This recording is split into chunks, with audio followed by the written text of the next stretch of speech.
Well, hey guys, today, excuse me, today is March 15th, 2023. Um, didn't stay the last night over at Crazy Town because weather was coming in and just didn't think we'd be able to sit out other than, underneath the canopy. So we called the trip short. Um, this video, has been a long time in the coming. Um, I'm going to go over some things. First, my disclaimer: I am not saying that this is who the forest people is. Um, from the beginning of this, I've been trying to understand the who, what, when, where, and why of, who these people are and, what their role is and, why they do the things they do, so forth and so on. Um, you know, I've, I'm over 9,000 hours in the field, and I would venture to guess that, close to that in other research on this subject, going through, ancient prophetic texts, going through um, Native American history and culture with it, so forth and so on.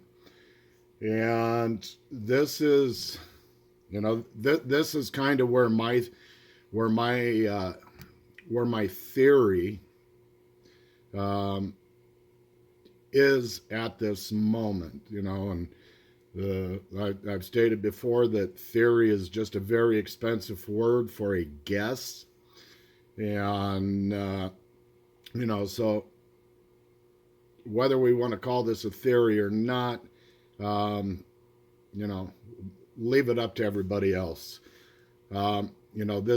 This isn't guessing on my part. This is, coming up on 6 years of interactions with these people, 6 years of learning from these people, and it's been an incredible road. So I'm going to get into it.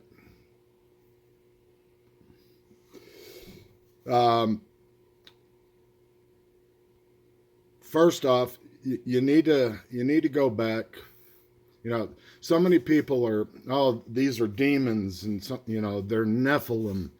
Um, I made a video, oh, I don't know, 10 months ago called Bigfoot, Sasquatch, the Forest People, and the Nephilim.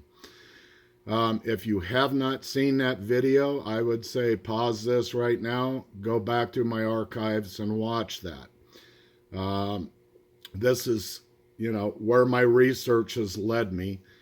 And, another video which is very important to watch was done about 6 months ago by Chuck. And that video is titled Chuck's Amazing Transformation.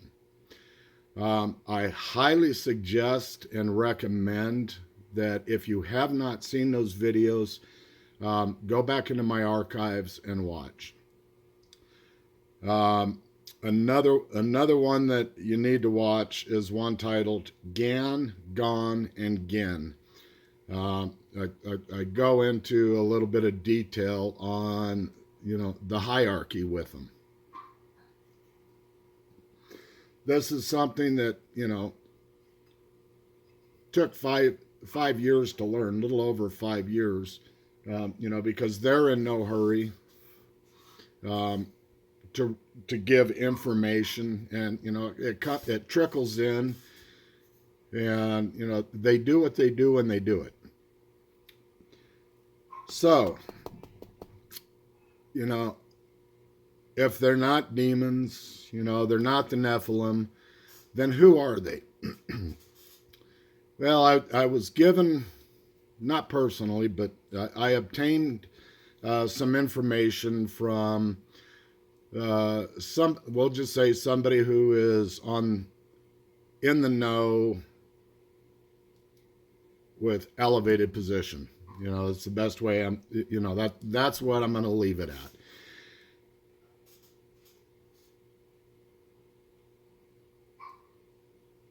To dive into this, it's a lot of you. Well, I'm not even going to guess that a lot. I know somebody out there, that watches this has no faith, no trust in God, no belief in God. I highly suggest you contemplate that deeply, because of the times that we're in right now. Very relevant. But anyway, I was referred back to the ancient prophetic texts of the Bible, great history book. And in Genesis, very first book of the Bible, we'll start in chapter 25. Now, I'm not going to read out of it. I'm just going to paraphrase, to try and get through this a little quicker.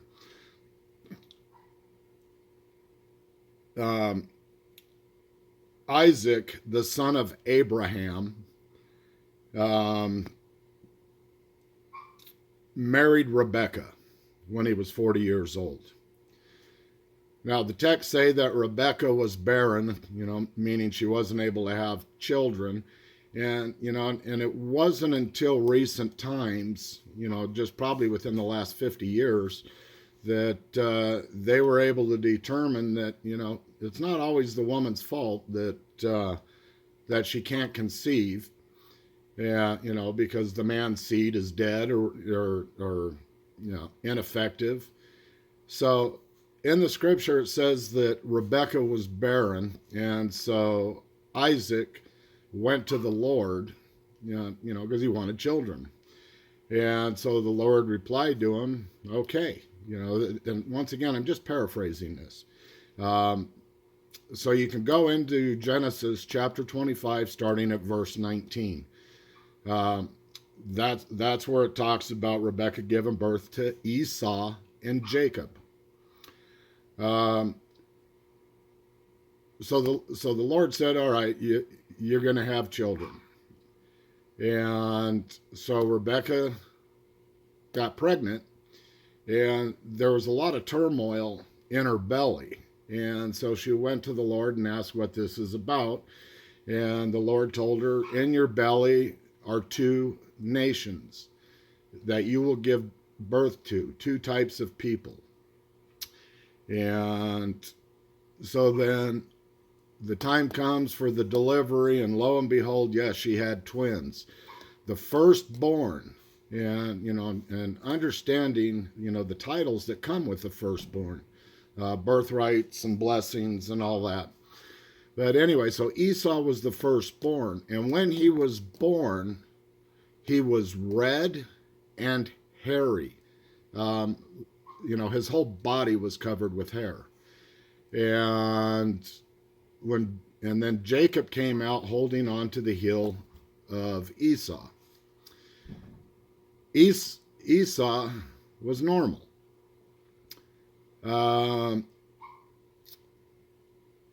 Jacob was normal. Esau was red when he was born and hairy.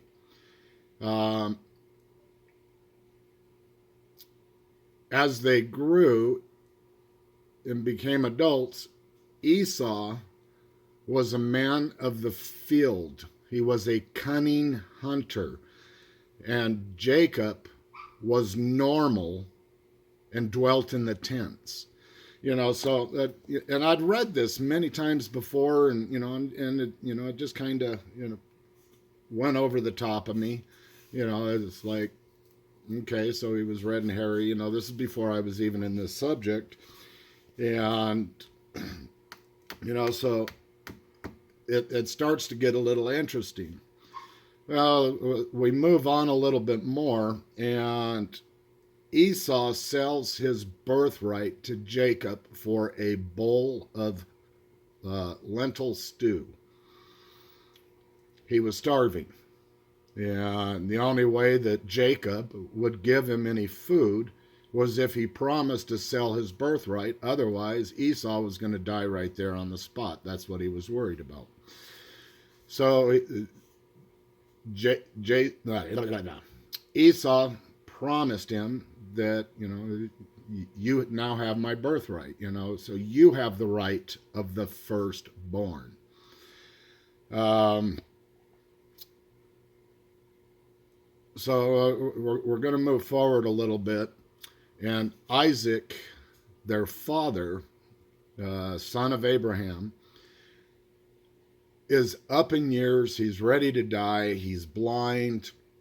And he calls Esau in and says, go out, get me some venison, make it the way I like it cooked. Oh, and I got to back up.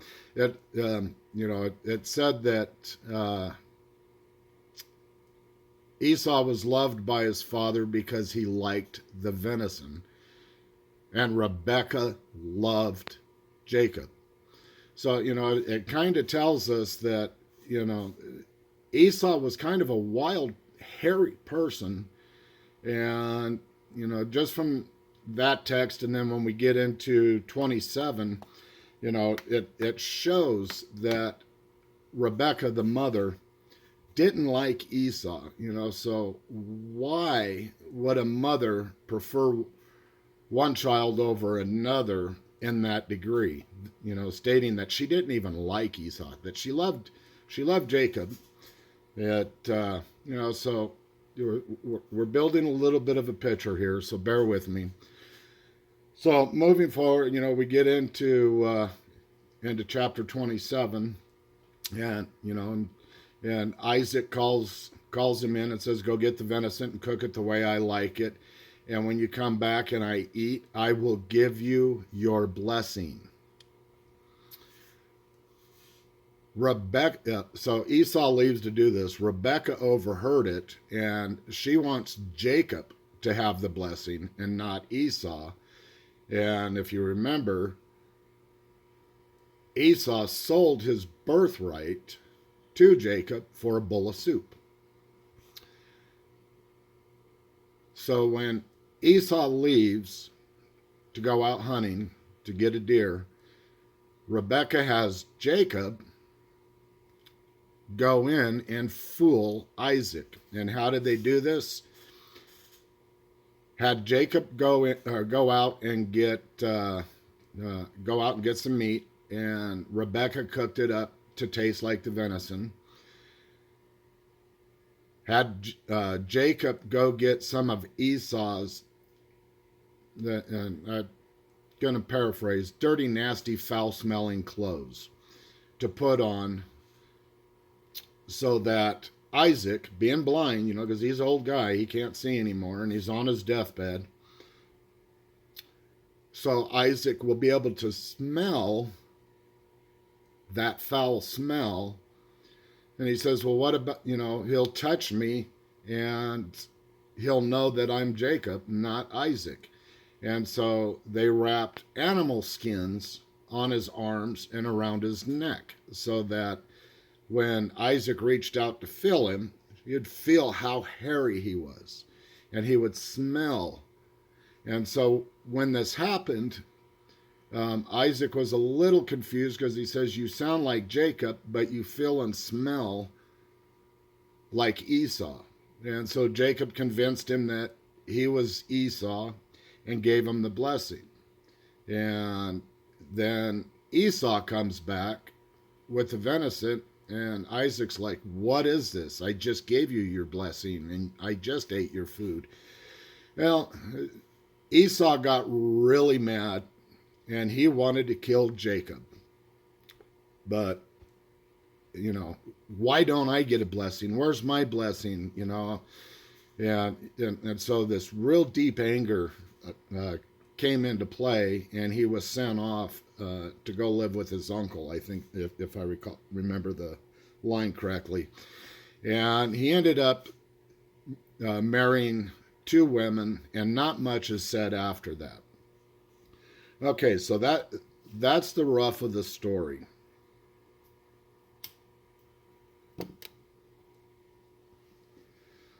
So what we have in the ancient prophetic biblical text is a description of somebody who was extremely hairy. I mean, I want you to really play this out in your mind, because when I used to read this stuff, it was real simple. Oh, he was just a hairy guy. And we've seen hairy people. But in order for him to be as hairy as for Jacob to have to put animal skins on to fool the father, that's pretty damn hairy. And, so we got to put our thinking caps on and try and grasp this. On this last trip, I wasn't told, but I was directed, I guess would be the easiest way to put it. And I don't know why. Let's see if we can get this to click. There we go. And I ended up reading this at least another 15 times last Friday while I was out there at Crazy Town. And it just kept tying in together and tying in together. So let's look at, some of the things that I've studied and read up on. Melba Ketchum's study, the mother side of the DNA is 100% human. The father side of the DNA, they have no idea what it is. And that was one of the things that caused so many people to go, oh, they got to be Nephilim. I even went down that road for a little bit, but, I had to do some critical thinking because what I was experiencing was not Nephilim behavior. And, so I wanted to learn the who, what, when, where, and why from the people themselves and not from what other people's ideas and theories and I had to learn it for myself from the source.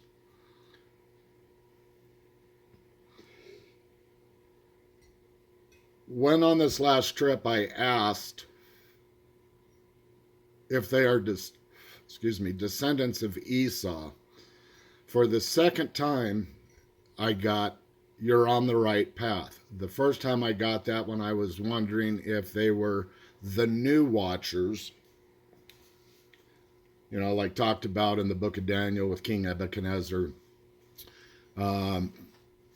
So this is the second time I've been told that, so it's tying a few things in together. And this is the direction that I'm leaning. Am I 100% about it? No. 90%? Probably close to that. But,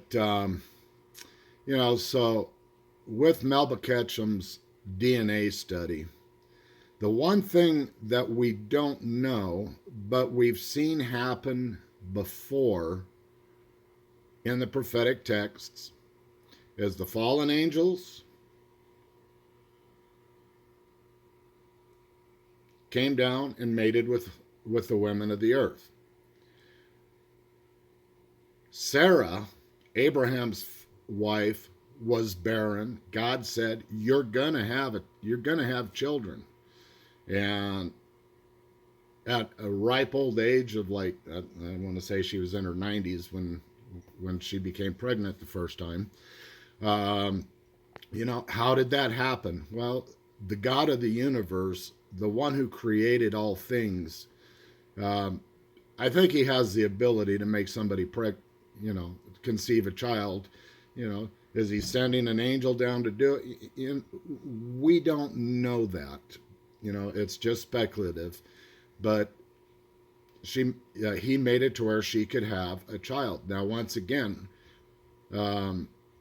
we know with Sarah's part is it wasn't Sarah. I mean, it wasn't Abraham's seed that was bad, because he was told that his seed would multiply and, great nations would come from it.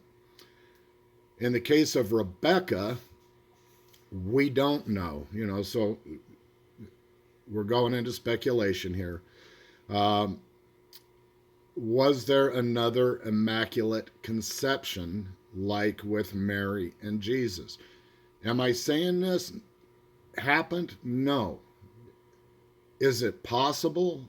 Absolutely. So there's, a little possibility if something like that happens, excuse me, that the mother's DNA, Rebecca, would be in the forest people, the Bigfoot, the Sasquatch. The father's DNA, we don't know where that came from. Was that angelic? We don't know. So all we can do is speculate. But here, I'm giving you another option to think about other than fallen angel DNA. Maybe it's not the fallen angel DNA. Maybe it's the good angel DNA.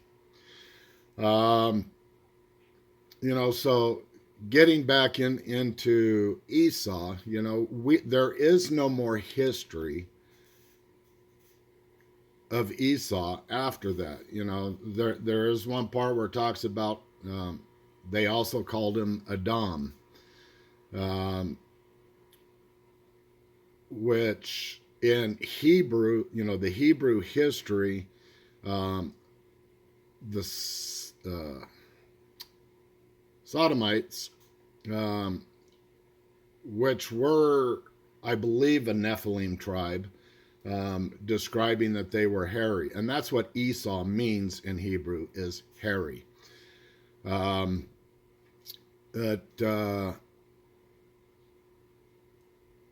They lived in the area between the Dead Sea and Syria.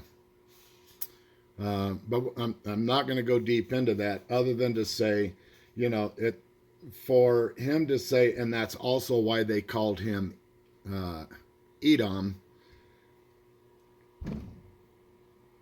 is kind of like when the settlers first came to the American continent and they saw the people that lived here, and it looks like we're going into part 2. When the settlers first came here and they saw the natives that lived here, and they resembled the people from India, so they called them Indians. They weren't Indians. They're not from India. They're another people that lived here.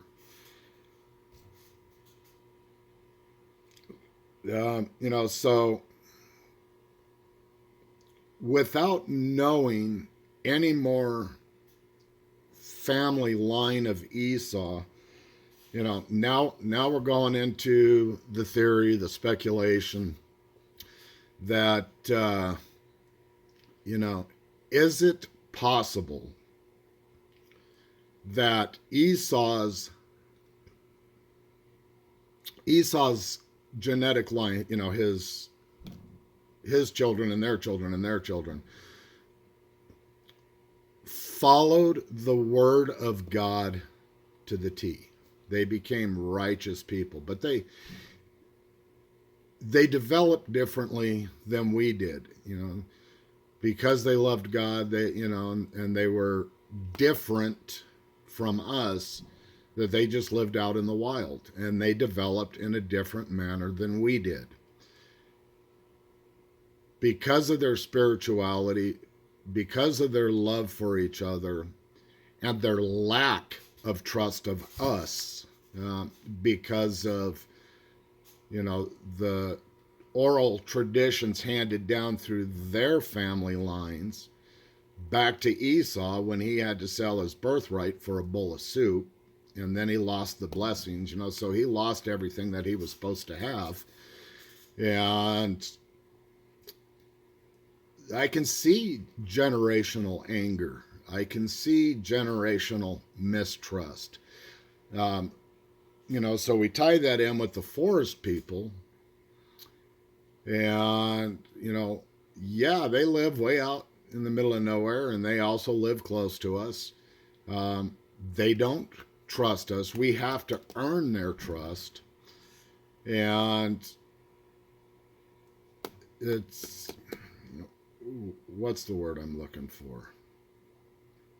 It's obvious to me because of the amount of time I have out on the ground with them and their behaviors and the things that they like and don't like, the way they answer, the way they talk, the rules that they refer to that they have to follow. Was or is it possible that a blessing was given to them because of the deceit that they were highly blessed after, a generation, 2 generations, 10 generations? I don't know. It's once again just speculation. But could God have assigned them, because of their trust and their faith, to be the watchers, the new watchers? I don't know. I am heavily leaning that way.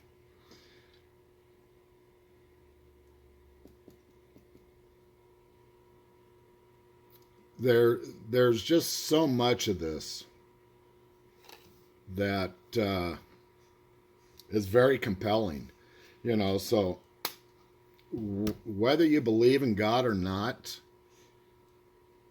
and you want to try and understand what I'm talking about, open up the Bible, read Genesis chapter 25, verse 19, all the way through the rest of 25. 26 is kind of a sidestep chapter. Chapter 27 is a very important chapter about this. So read it and look at it, from the side, put on a different pair of glasses than the glasses that we normally wear. And I'm not referring to these glasses.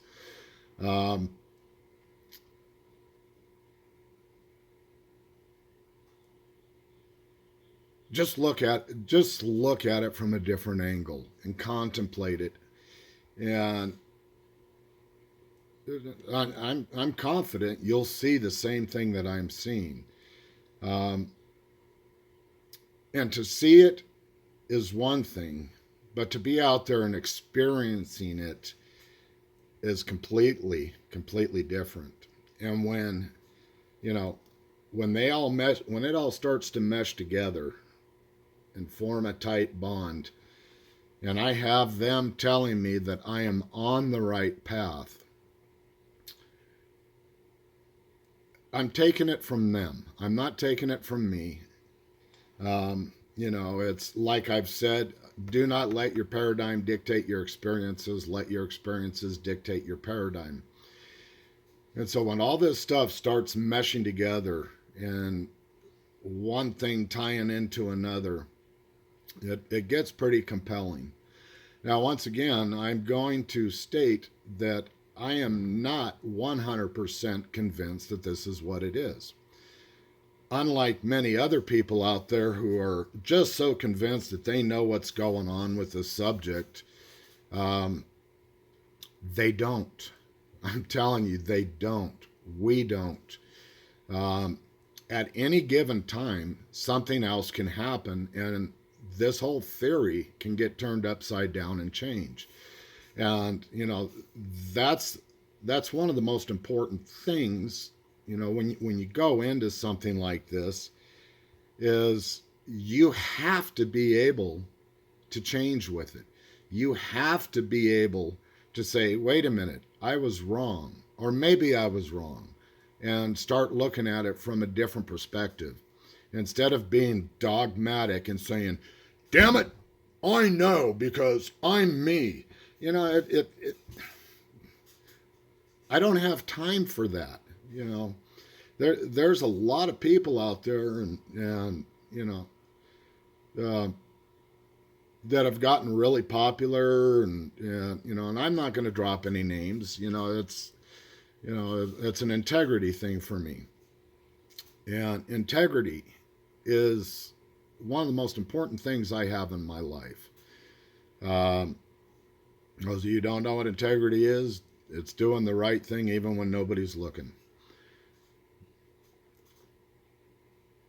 But I am not locked into any set idea, thought, theory, except for what I am learning from the people themselves.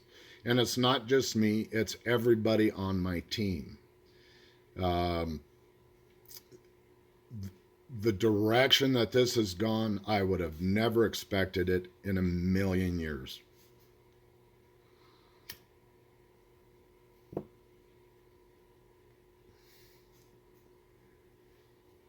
You know,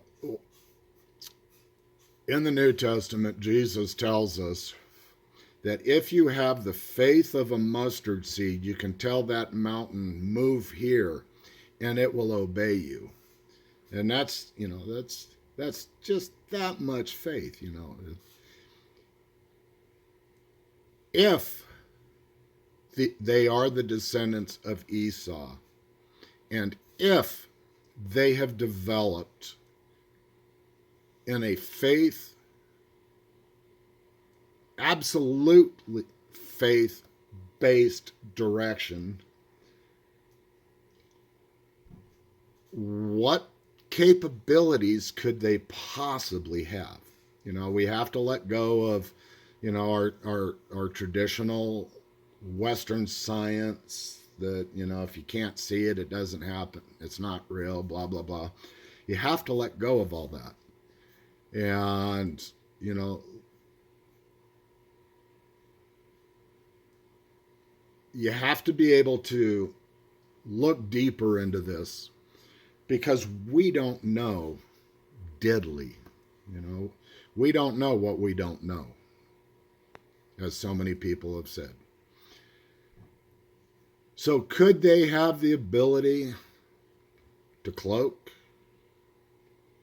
Could they have the ability to be orbs? Could they have the ability to leave footprints only when they choose to? I would have to venture and say, yeah, it's possible. At this point in time, I can't say anything is impossible because we routinely experience the impossible.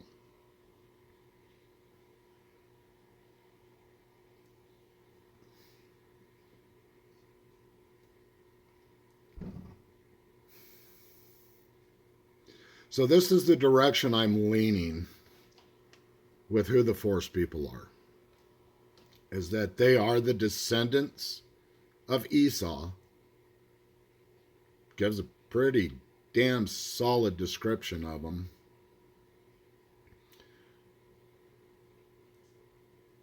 That's the direction I'm leaning. That they are the descendants of Esau and that they are the new watchers.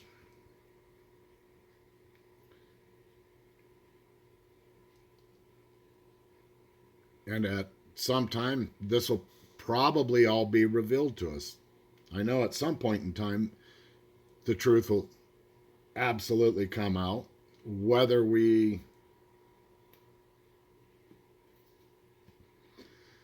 have the ability to recognize that truth or not is,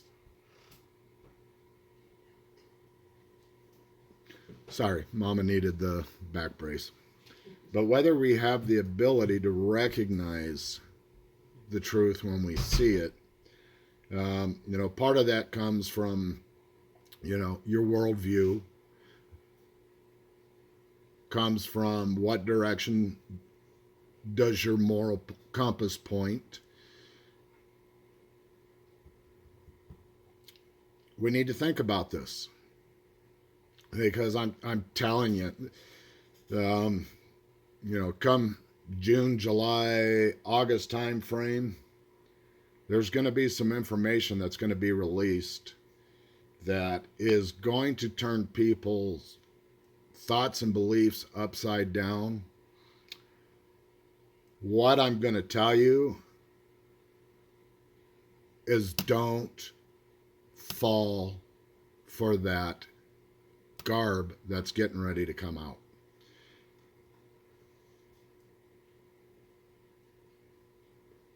Most people are going to. If you're not spiritually sound, um,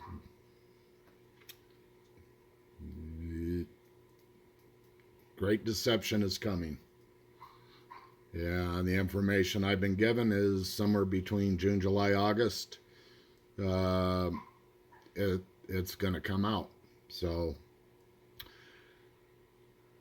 I can sit here and babble on this for a long time. I've noticed that my video is already dropped into 2 parts. So, for some reason my camera will only video for 21 minutes and then it goes into a second feed. So, this is going to take forever to upload. So I'm getting ready to call this one quits.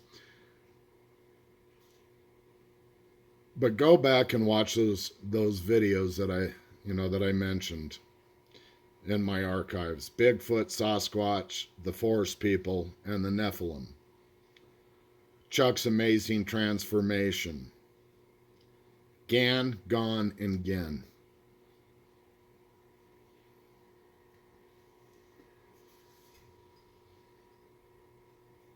How much time do I have in researching just on this subject between field and research time? Probably 20,000 plus hours. Other subjects relating to this. I mean, I've been retired since 2009, and prior to that, I've been diving deep into research on multiple studies, which are all tying in together. So, doesn't matter how much time I have invested in it, whether it's 1 hour or 20,000 hours. This information didn't come easily, is what I'm saying. A lot has been invested into this. Not so much that I will go, I've put this time in and I am right. I don't know.